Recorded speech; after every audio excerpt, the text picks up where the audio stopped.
Pinaprank mo na naman ako, Badong ha?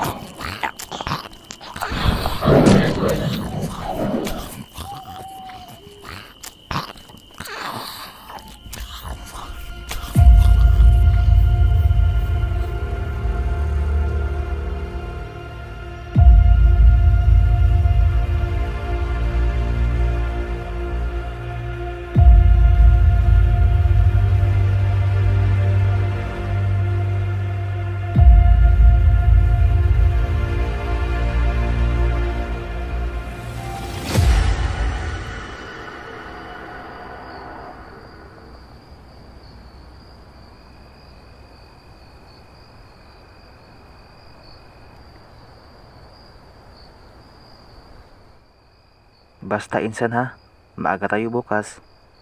Sige na, matutulog na ako. O sige ha, ingat ka. Sige, insan.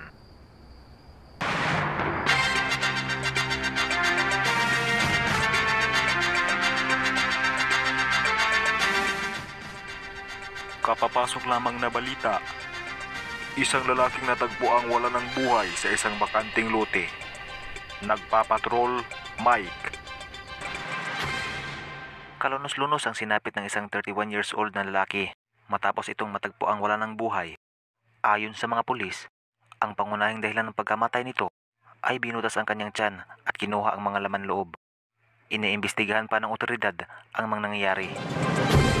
Hay nako, ano na ba ang nangyayari sa mundo?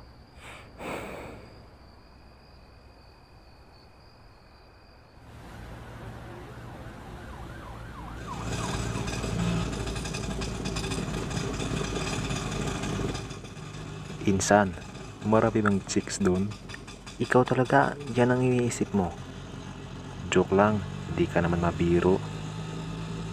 Pero insan, ano kaya ang shampoo ni Kuyang Driver? Naririnig ko kayo. Sabi ko naman sa'yo, tingnan mo na.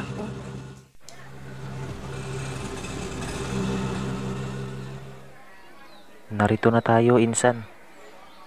Magkano po, Manong? Ang laki naman pala talaga tong bahay niyo dito. Pero parang ilang taon nang walang nakatira dito, insan. Tama ka. Simula nang lumipat kami ng pamilya ko sa Maynila, wala nang tumira dito. Tara na nga, pasok na tayo.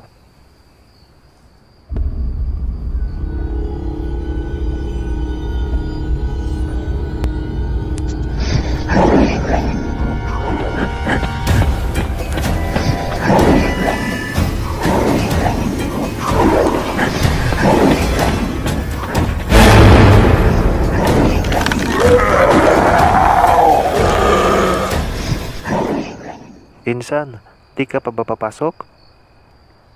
Sige, mamaya na. Sige, bilisan mo.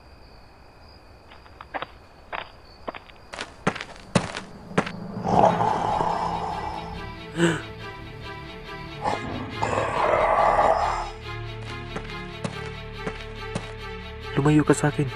Huwag kang lumapit.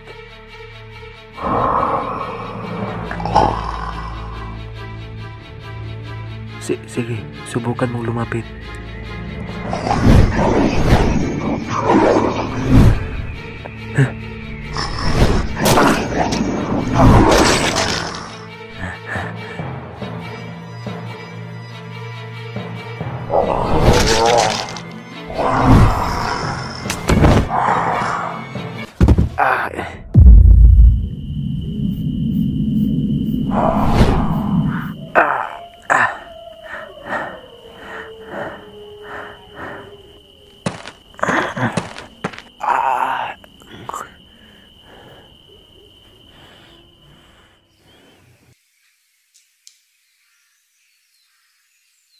Ano ba talagang nangyari sa'yo kagabi?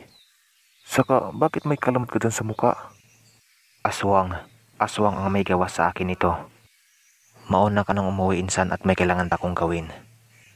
Kung totoo man yang sinabi mo, hindi rin naman ako papayag na lalabanan mo yun ng mag-isa. Masyadong delikado ito para sa'yo insan. Tinuruan ako ni Papa noon kaya mayroon akong kaalaman sa pakikipaglaban sa aswang. Kahit na insan, dito lang ako, di kita iiwan. Magandang umaga po sa inyo. Magtatanong lang sana ako.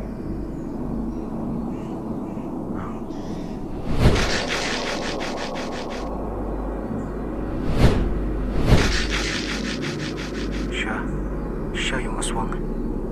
Insan, ha? Sabi niya kung nasan ba daw yung sementeryo. Anong nangyari sa iyo, bata? Mayroon kasi siyang nakalaban na aswang. Diretso-diretso ka lang po tapos makikita mo na yung sementeryo. Sige mga bata, maraming salamat. Pasensya ka na, insan. Maghanda tayo. Tama na ba to, insan? Tama na yan.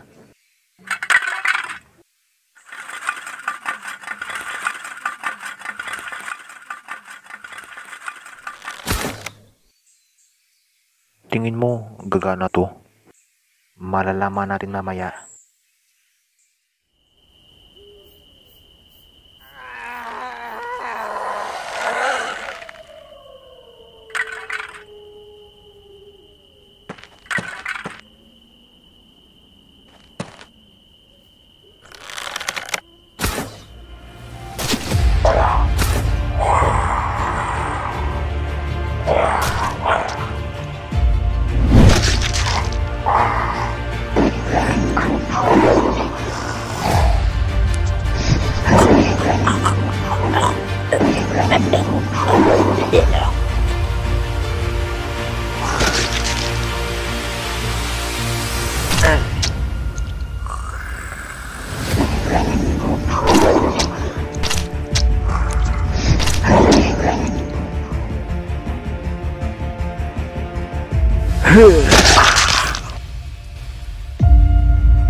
Insan, gumising ka, Insan.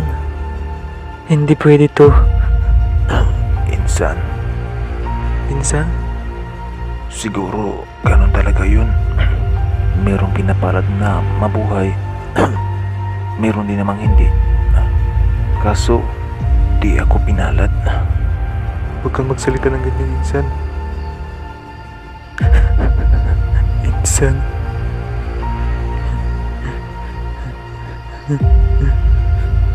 Gumising ka. Ang uwi mo. Ha? Ikaw talaga, palagi mo na lang akong pinagtitripan. Siyempre hindi pwede ako mamatay, no? Sino makakasama mo sa parto? Parto ka dyan. Di naman kasi nakakamatay yung kalmot. Tumahimik ka nga dyan, Insan. Maiba lang ako, Insan, no? Bakit hindi pa bumabalik sa anyong tao ang aswang na yan? Ang ganyang aswang, Insan, kapag namatay ay hindi na bumabalik sa kanilang orihinal na anyo.